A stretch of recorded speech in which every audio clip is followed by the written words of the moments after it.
che non sia stato per anni e anni e anni contaminato. E questo lavoro è cessato, questo sporco lavoro è cessato relativamente in età recente.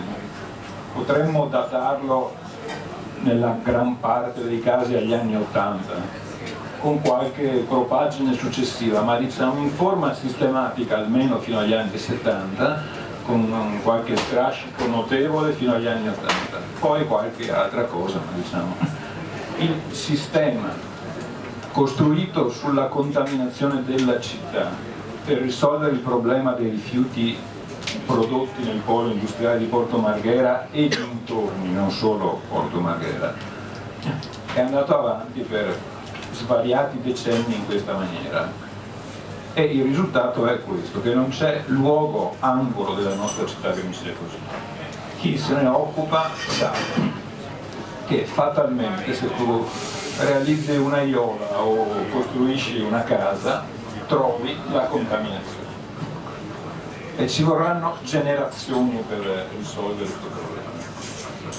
Quindi il guasto, il danno causato da questi qua è grave, gravissimo. Poi vediamo chi sono questi qua e com'è andata la cosa. Per un periodo questa cosa ha riguardato perfino i rifiuti urbani. Quello è cessato prima, e dà molti meno problemi anche adesso, ma anche quello ha cominciato a essere affrontato e organizzato in un ciclo virtuoso a partire sostanzialmente dagli anni 90, mentre anche prima aveva non solo aspetti di illegalità, ma anche aspetti di, come dire, faciloneria gestionale pesanti.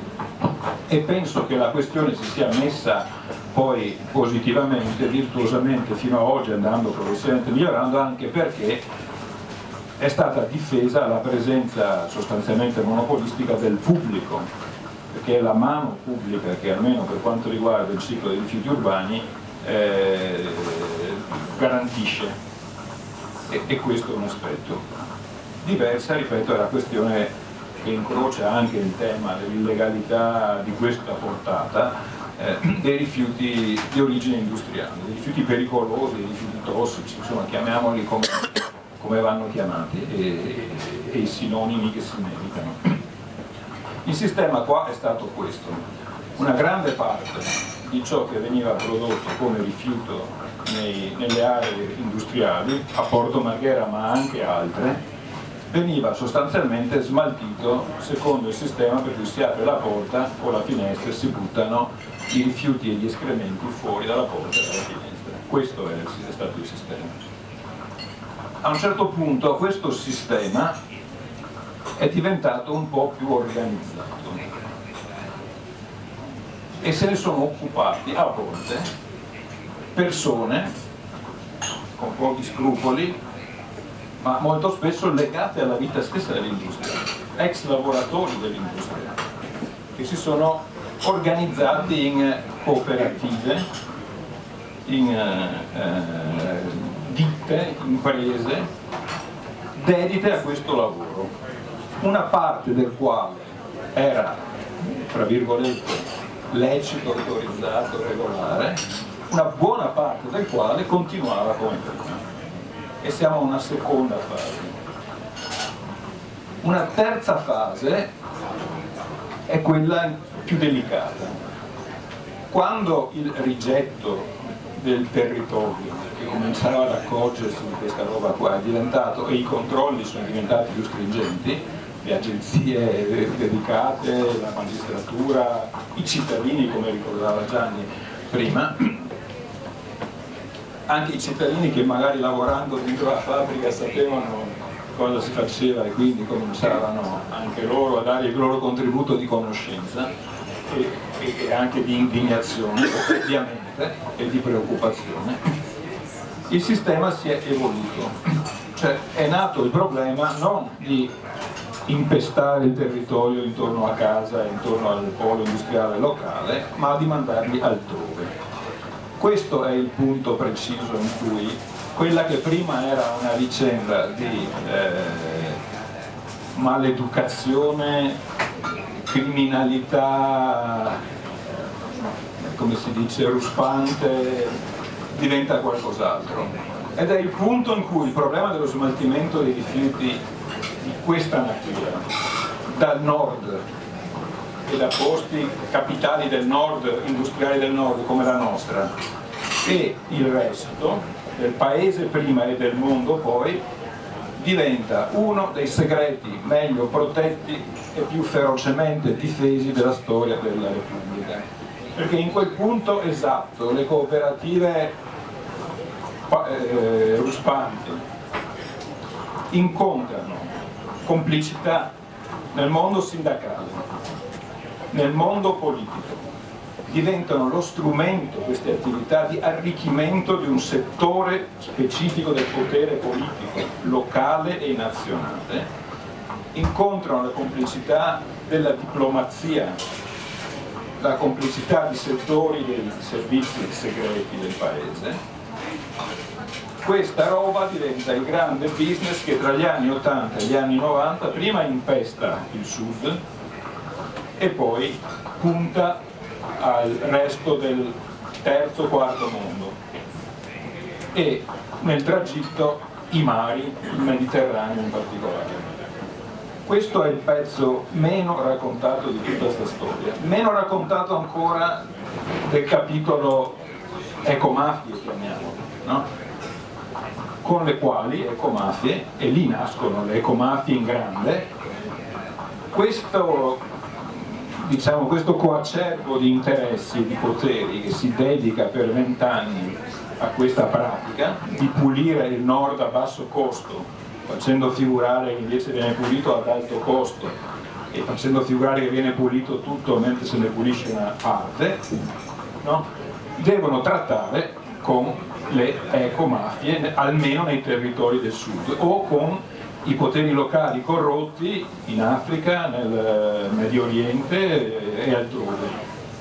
Questa è la cosa che poi a un certo punto scompare, passa, diciamo così, alle ecomafie, almeno sul versante italiano, ma nel frattempo ha generato fortuna, irrobustito poteri e creato complicità che resistono e che rendono molto difficile in generale, molto poco penetrabile studiare la questione, è molto pericoloso avvicinarsi ad essa, che la si affronti da qua, da Roma, dal sud o anche si vada a studiare da fuori, come per esempio ha imparato a proprie spese Ilaria Alpi e il suo operatore Milan Crovatin, per esempio, e altri, o il capitano De Grazia per esempio, no? E altri ancora. Questo è un punto su cui occorre lavorare molto e far chiarezza, perché quelle complicità che sono recenti, relativamente recenti, sono ancora vive e operative, hanno poi generato, l'accumulazione originaria è questa, poi hanno generato altre imprese, altre cose e continuano a svolgere altri affari, magari in altri campi, eccetera.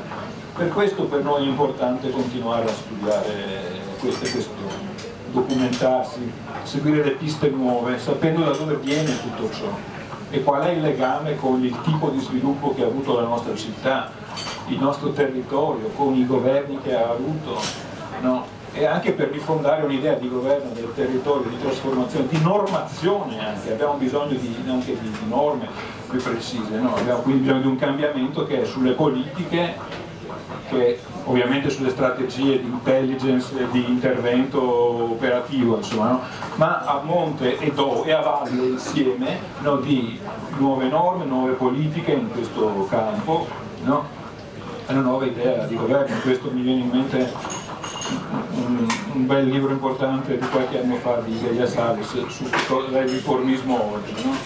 Quando perde la sua anima radicale, la sua capacità non solo di cambiare le cose operativamente man mano che se ne pone il problema, ma di avere una visione lunga, strategica, no? Legandola alle nuove emergenze ma avendo la capacità di reimpostare la visione lunga. Di questo hanno bisogno le nostre città per sfuggire all'emergenza di rifiuti dove c'è ancora e per riorganizzare complessivamente il ciclo, per evitare che si ritorni in forma nuova naturalmente a essere preda di logiche che abbiamo visto o non abbiamo visto, ma oggi sappiamo hanno operato in altri anni. Di qui tutto il nostro interesse a un percorso come quello che l'intero ciclo propone, e naturalmente un lavoro sistematico come quello che con l'osservatorio ci propone di fare. Grazie Gianfranco. Darei adesso le parole a Isaia Salles per proseguire un po' il lavoro. Sì, naturalmente quando si presenta un libro o una rivista, quello che uno dice ha più forza se